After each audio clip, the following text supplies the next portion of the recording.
أعوذ بالله من الشيطان الرجيم. ولقد أرسلنا موسى بآياتنا وسلطان مبين إلى فرعون وهامان وقارون فقالوا ساحر كذاب، فلما جاءهم بالحق من عندنا قالوا اقتلوا أبناء الذين آمنوا معه واستحيوا نساءهم وما كيد الكافرين إلا في ضلال.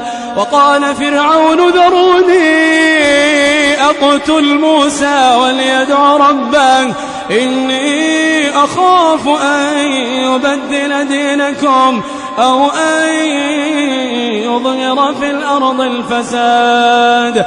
وقال موسى إني عذت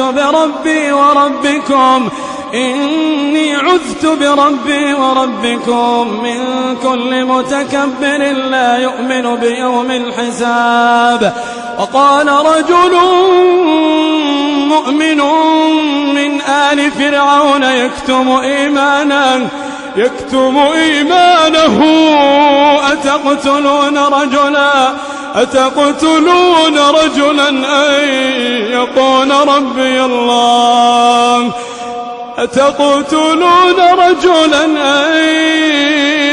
ربي الله وقد جاءكم بالبينات من ربكم وإن يك كاذبا فعليه كذبه وإن يك صادقا يصبكم بعض الذي يعدكم إن الله لا يهدي من هو مسرف كذاب. يا قوم لكم الملك اليوم ظاهرين في الأرض فمن ينصرنا من بأس الله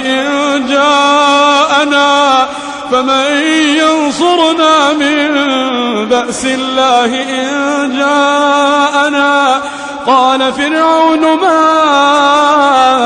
أريكم إلا ما أرى وما أهديكم إلا سبيل الرشاد.